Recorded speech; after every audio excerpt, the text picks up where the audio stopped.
Bismillah. Malam ini tokoh kita adalah Syekhul Akbar Muhyiddin Ibnu Arabi. Dia punya gelar Kibrit al-Ahmar, belerang merah. Belerang merah itu kan sumber api, sumber cahaya. Dia disebut Syekhul Akbar, gurunya para guru, guru paling besar dalam dunia tasawuf. Kontroversial, ada yang pro, ada yang kontra. Kemudian yang jelas dia salah satu tokoh tasawuf, tokoh sufi yang monumental. Hidup di Spanyol pada era dinasti Muwahhidun. Sebenarnya harusnya Ibnu Arabi lebih dulu daripada Suhrawardi, tapi Suhrawardi saya dulukan karena Suhrawardi yang punya madhab iluminasi. Ibnu Arabi sebenarnya awalnya dia remaja biasa yang gandrung ilmu. Mirip Suhrawardi kemarin. Hampir semua sufi besar itu awalnya gandrung dengan ilmu, termasuk Ghazali. Fikih, tasawuf, tafsir, hadis, ilmu kalam, dia master di segalanya awalnya. Meskipun pada akhirnya dia konversi ke sufi. Umur 15 tahun dia sudah bisa menaklukkan Ibn Rus pada zamannya. Dan Ibn Rus sendiri ngakui kehebatannya. Umur 15. Dan umur 20 tahun dia sudah jadi sufi besar. Ya kalau kamu baca, saya lupa kitabnya ketika dia debat dengan Ibn Rus itu. Jadi debatnya agak lucu karena sama-sama orang pinter, jadi nggak terlalu banyak ngomong. Jadi ceritanya waktu datang terus Ibn Rus bilang, awalnya bahas tentang iluminasi, tentang ilmu yang ilhamiah, apakah itu pasti apa enggak. Itu kan yang diperdebatkan. Terus Ibn Rus, coba aku ingin ketemu anak muda yang sangat terkenal yang namanya Ibnu Arabi. Ibnu Arabi datang diantar bapaknya, wong masih ABG umur 15 tahun. Begitu ketemu Ibn Rus cuma bilang iya. Tapi terus Ibnu Arabi bilang tidak. Terus Ibn Rus bilang lagi iya. Katanya Ibnu Arabi iya dan tidak. Ngunudok terus Ibn Rus ngakui kalah. Kamu ya kan? Terus Ibn Rus bilang oh ya, kamu memang hebat. Aku nyerah. Jadi peripatetikisme nalar burhan lemah di hadapan cara berpikir model intuitif seperti yang kamu jelaskan. Cuma ngomong ngodok ya dan tidak.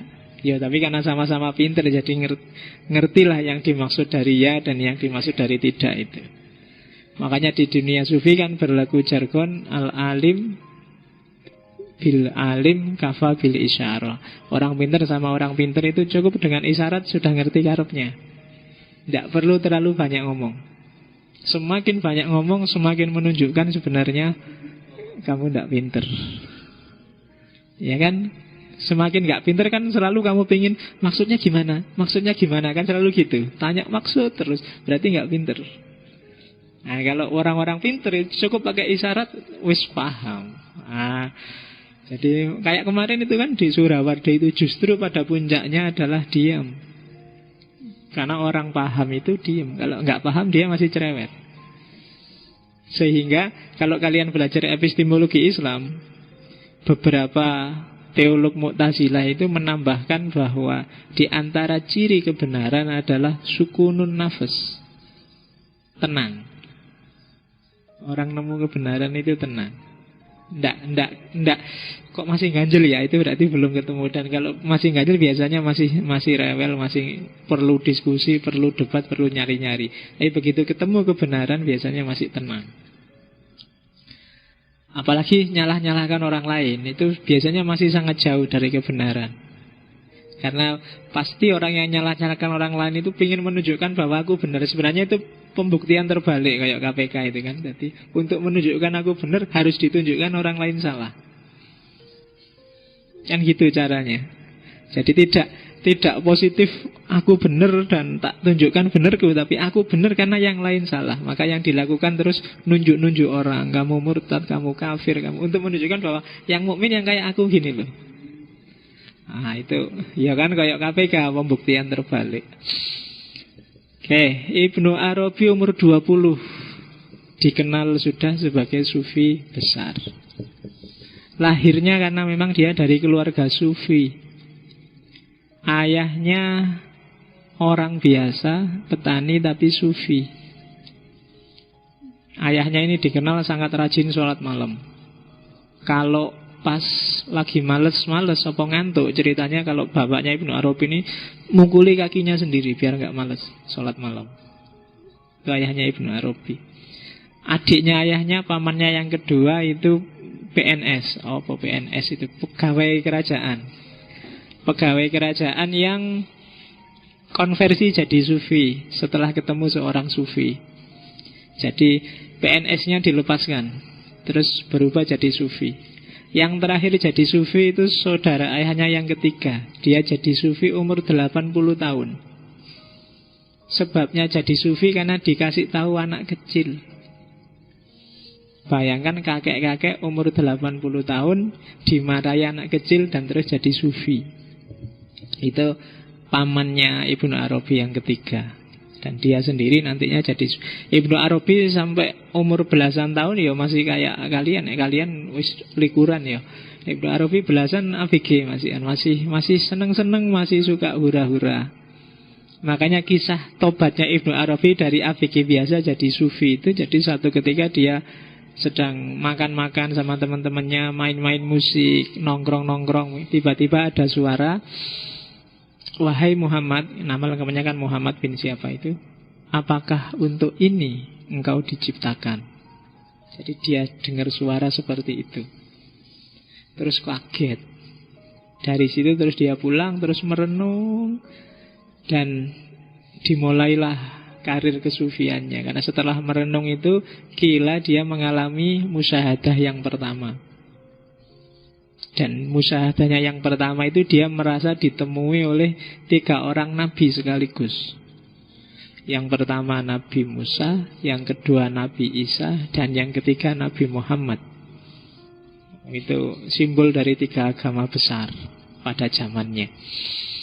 Setelah itu hidupnya berubah drastis dari anak muda yang biasa-biasa terus jadi seorang sufi besar.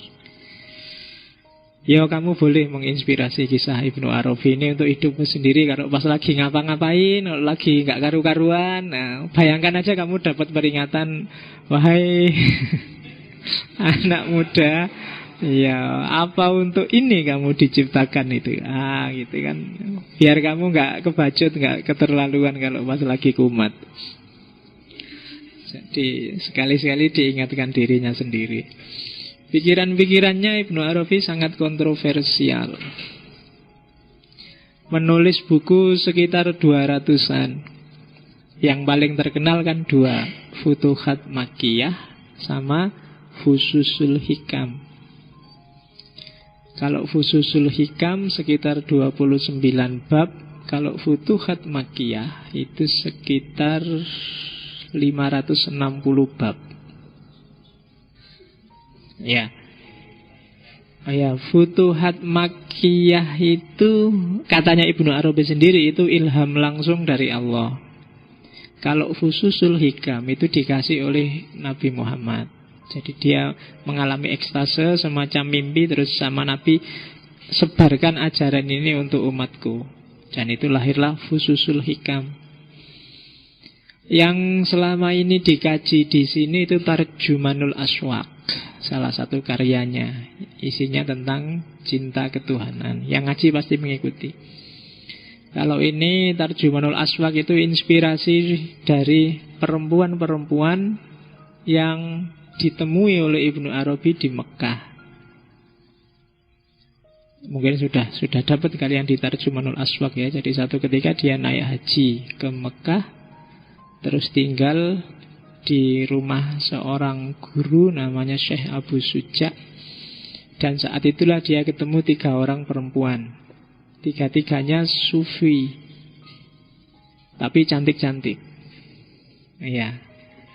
Yang pertama adiknya Syekh Abu Suja, namanya Fahrun Nisa. Sufi besar tapi banyak gambarannya cantik luar biasa. Dan banyak orang ngelamar tapi ditolak karena sudah terlanjur jatuh cinta sama Allah. Yang kedua, yo, ya enggak apa-apa, yo, pakai aja jadi alasan. Kalau kamu nggak laku-laku cari pacar, bilang aja aku milih jatuh cinta sama Allah aja. Ya. Yang kedua Hurun In kalau nggak salah.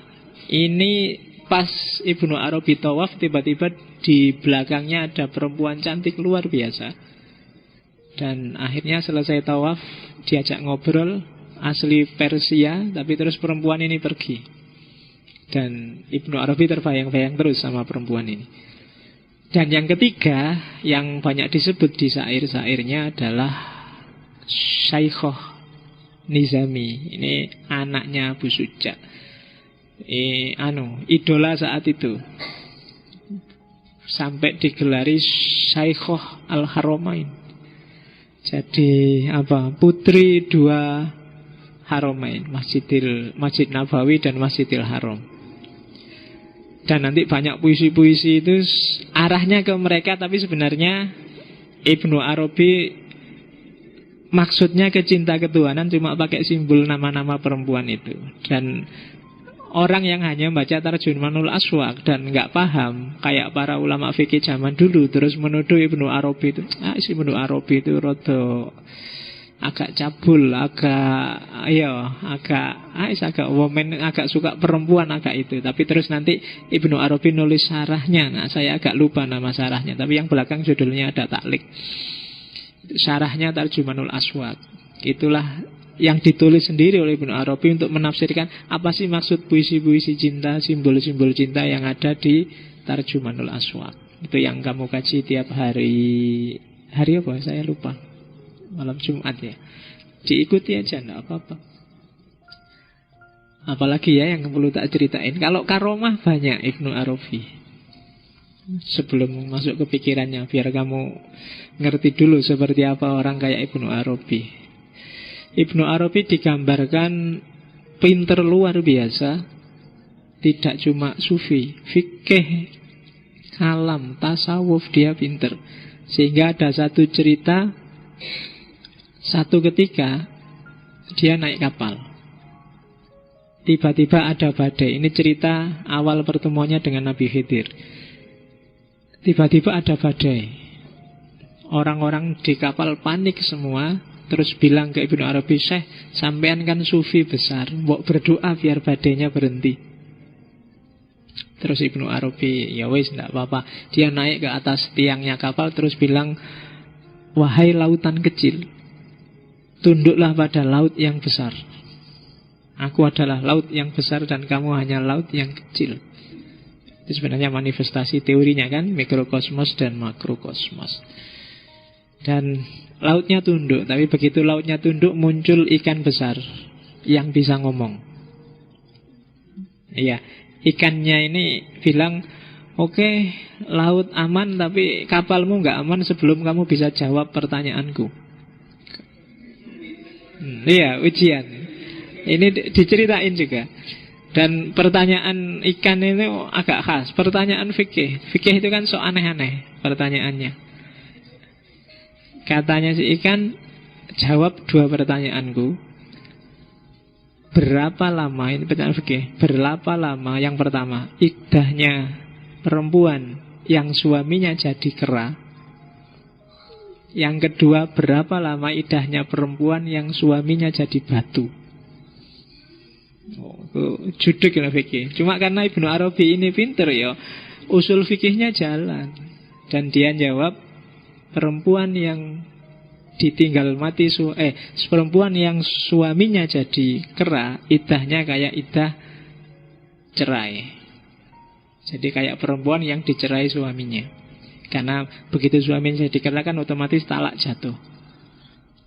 Karena nggak kompatibel laki-laki perempuan kok kawin sama kera. Berarti kan otomatis talaknya jatuh. Dan karena masih hidup ya kayak perempuan yang ditalak. Sementara perempuan yang suaminya jadi batu ya iddahnya kayak mati. Jadi kayak yang suaminya mati. Jadi sesuai itu. Dan ikannya puas, akhirnya ikannya jadilah dia Nabi Khidir. Setelah itu Ibnu Arabi diajak uzlah, dan di antara gurunya Ibnu Arabi itu Nabi Khidir. Oke, yang jelas pikiran-pikirannya kontroversial. Nanti kita lihat kontroversi apa. Dan saya memang sengaja tak ceritain panjang-panjang karena pikiran-pikirannya saya nggak mau panjang-panjang, khawatir kamu sumpek. Karena agak jelimet, tidak akan bisa satu sesi. Jadi akan saya kasih beberapa pancingan, semoga bisa kamu tangkap untuk pikiran-pikirannya Ibnu Arabi. Dia sebenarnya anaknya orang kaya, cuma karena sering kontroversi akhirnya dia sering bermasalah sama orang lain. Kadang sampai dipukuli, kadang sampai dipenjara. Dan terakhir kabarnya dia sakit karena dipukuli orang, yang pada akhirnya dia meninggal. Jadi satu ketika dia lewat di kerumunan orang-orang kaya, para pejabat yang sedang mengadakan pesta. Dia lewat di situ. Nah, pejabat yang sedang mabuk-mabukan pesta ini lihat Ibnu Arabi. Terus dipanggil Ibnu Arabi, "Syekh, kesini, sampean kan sufi besar. Mbok tolong dijawab pertanyaanku. Tuhan itu ada di mana sih?" Kan gitu. Terus Ibnu Arabi bilang, "Tuhan yang kalian sembah-sembah itu sekarang ada di bawah kakiku." Ini orang-orang marah semua. Kurang ajar kamu, murtad yo, kafir yo, dan dia dipukuli di situ. Sampai kemudian Ibnu Arabi sakit, sampai meninggal. Nanti setelah Ibnu Arabi meninggal, ada orang yang ngecek di bawah kakinya tadi ketika Ibnu Arabi bilang, "Ada apa sih kok Tuhan yang kamu sembah ada di bawah kakiku itu?" Terus tanahnya digali. Begitu digali ternyata di situ ada peti yang isinya emas. Ya maksudnya para pejabat dan para orang-orang mabuk-mabuk itu kan sembahannya kan harta. Yang dia dewa-dewakan kan kekayaan. Maka Ibnu Arabi bilang, Tuhanmu itu ada di bawah kakiku. Karena di bawah kakinya Ibnu Arabi ada harta, ada emas. Oke, cuma yang gak paham terus, "Wah, kurang ajar kamu, murtad, dianggapnya Tuhan kamu injek-injek." Maksudnya bukan itu. Oke, jadi itu bisa kamu pakai. Misalnya kamu suka jabatan, suka duit, suka karena saya suka duit, maka ku pertuhankan duit. Tuhan yang ku sembah-sembah sekarang ku dudukin. Karena dompetnya tak taruh di bawah sini. Oke, ya kan Tuhanmu duit. Hari ini Tuhanmu BBM yang murah. Jadi kamu dewa-dewa kan itu hari ini. Itu kalau ada Ibnu Arabi kamu diketawain. Oke, bismillah. Itu nama lengkapnya, Abu Abdillah Muhammad bin Ali bin Muhammad bin Arabi At-Ta'i.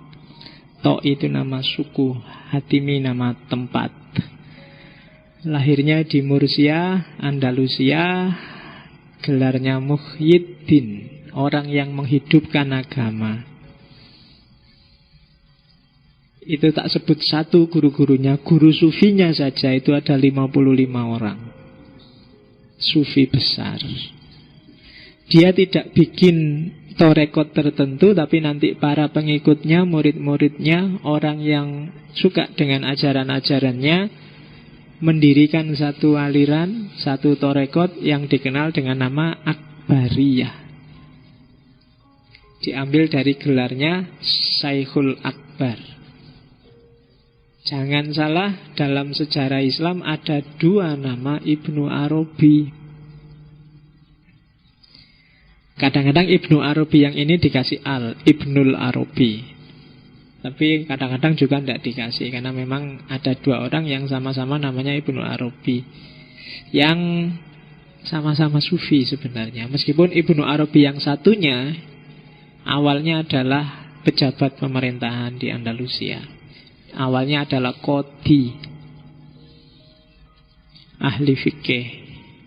Cuma terus kemudian keluar dari pemerintahan dan jadi sufi. Cuma yang dimaksud bukan yang itu. Yang kita maksud hari ini adalah Ibnu Arabi At-Ta'i Al-Hatimi, yang dikenal nanti mempopulerkan ajaran Wahdatul Wujud.